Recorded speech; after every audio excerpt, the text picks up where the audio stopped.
In policing, we use evidence to solve crime. Imagine if we used evidence to prevent crime. Sir Robert Peel had that imagination. He founded modern-day policing and the London Metropolitan Police. His primary mission was to reduce crime and disorder, and whose success would be based on the absence of crime and disorder and not on police activity itself. Today, ironically, the gauge of an officer's success is that activity: arrest, citation, searches, and stops. A good day in policing is when I've hooked and booked all day long. But police, our interventions in people's lives have impacts that are far-reaching and often have negative consequences that harm our communities, our economy, and sometimes our very humanity. When I had about 3 years on in patrol, my partner and I responded to a domestic violence call. And when we got there, the couple was on the doorstep, Dwayne and Stephanie. And because of the call and Dwayne's size, I took him, searched him, and put him in the back of the squad car. And he understood. He was polite and compliant and understood I was trying to keep everybody safe. And I went back and I talked to Stephanie, and Stephanie told me that her and Dwayne had been fighting all day long, and that the fight had accumulated with him grabbing her by the shirt and throwing her down the stairs, ripping her shirt in the process. Stephanie showed me bruises that were in healing stages and cuts that had been scabbed over, evidence that those injuries didn't occur on that day. My partner and I searched the house and we couldn't find a shirt anywhere. So my partner took their oldest child, who was 10, to talk to him, and I went back to Dwayne. And Dwayne told me that yes, he and Stephanie had been fighting all day, that they were running out of money and food, and Dwayne was unemployed.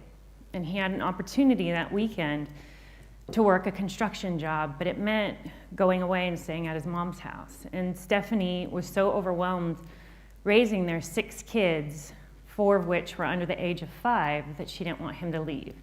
She told Dwayne if he left, she'd call the cops and tell us that he had committed domestic violence.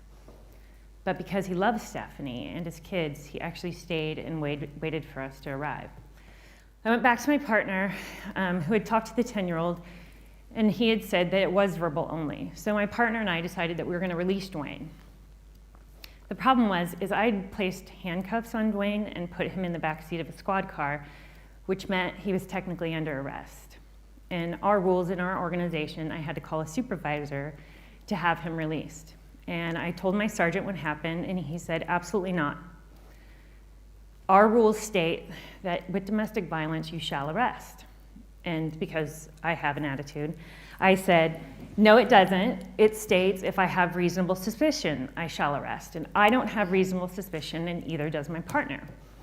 And my sergeant said, I don't care, you take him to jail. So my partner and I weren't very happy about the decision, but we took Dwayne to jail, and some might say that I had no choice. But Viktor Frankl would disagree. In A Man's Search for Meaning, Viktor Frankl writes about his time in a concentration camp, and what makes humans different from animals is our ability to have control over our minds, our thoughts, and that we have choice. So I had choice, and on that day, I chose my career over Dwayne's freedom. And I don't think this is what Sir Robert Peel wanted when he created the police. I don't think he wanted officers making arrests to appease their sergeants or making arrests so they could have career advancement. This thinking has returned us back to that punitive criminal justice system that Sir Robert Peel strove to destroy. Because now, due to tough on crime politics and the war on drugs in the United States, we have steadily increasing sentence lengths. And those sentence lengths, because of minimum mandatory sentencing and 3 strikes laws, we've gone from 1973 of having 350,000 people in prison to over 2 million people today, and over 5 million people that are supervised by the criminal justice system on probation and parole. We went from spending $9 billion in 1982 to over $70 billion today. Money that could be better spent on our healthcare, our education, or even crime prevention itself.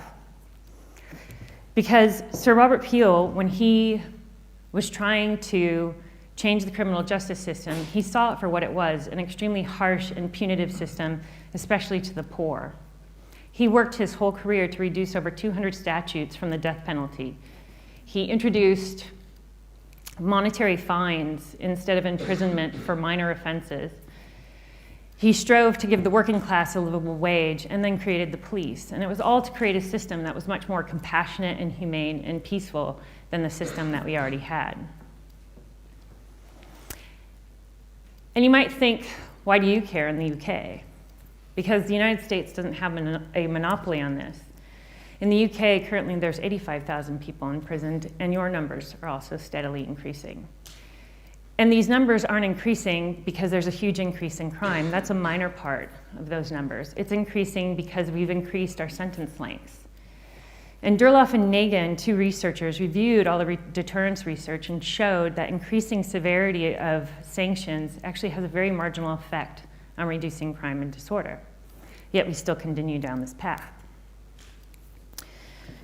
So perhaps we might look at something like medicine, because medicine was once like policing, where doctors use their intuition or local custom or tradition when treating their patients, often ignoring scientific evidence.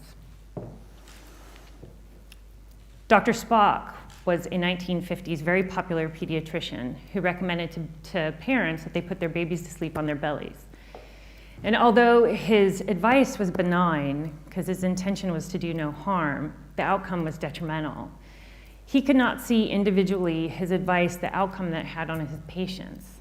But when they aggregated all the data and they started showing that there was an increase in infant deaths, the only thing they were able to correlate it to was sleep position for the babies.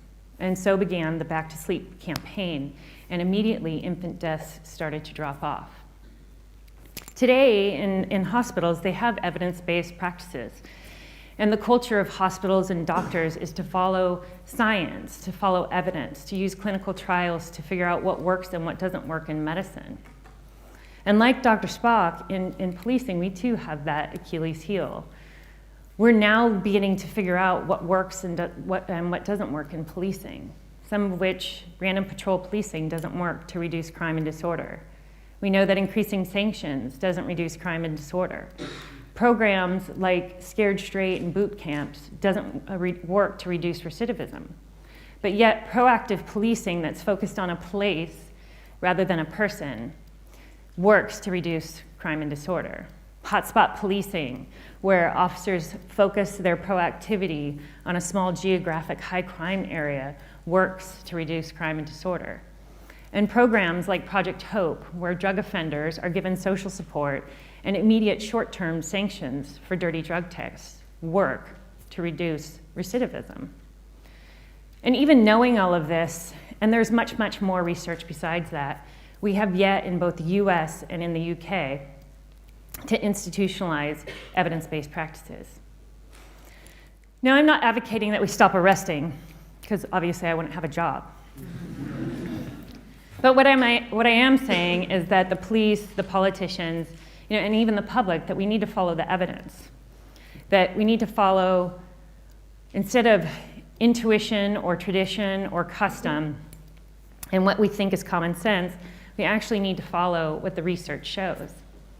Now, in the case of Dwayne, I know you might think, he was innocent, so he was an anomaly. But police have discretion. So we choose where to police, what laws to enforce, and who to enforce them on.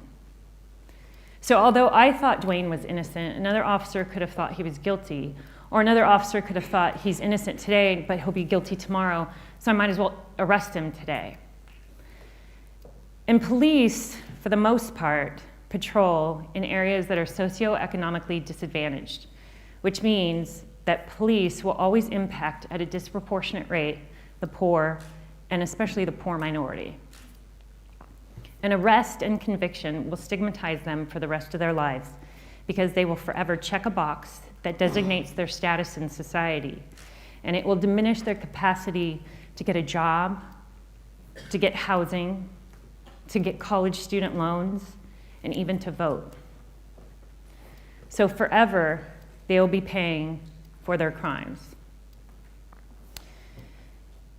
Arrest as an answer to tough on crime politics or the war on drugs is just returning us to this pre-Pelian punitive era. And like Dr. Spock, officers, we need to aggregate the data so we could actually see what our decisions as individual officers, how it impacts society at large. 3 days after my partner and I arrested Dwayne, a 911 call came in from a hysterical female. And my partner wasn't with me at the time. He was off for the night. But I recognized the address as Stephanie and Dwayne's address. And so I made sure that I went to the call. And on the way there, I was really upset because I was thinking, great, here I am, I'm gonna be put in another really bad situation. I'm gonna have to arrest Dwayne again. Or this time, Dwayne's committed domestic violence and my sergeant's gonna be right. And I'm gonna validate his whole entire theory of just take him to jail anyway. When I got to the house, Stephanie was in the kitchen and she was hysterical and unintelligible and the kids were really upset. And I was trying to get out of her where Dwayne was. And she finally got out that he's in the basement. So as I was going down the basement, I was thinking to myself, what am I gonna find? Is he gonna be angry? Is he gonna be upset?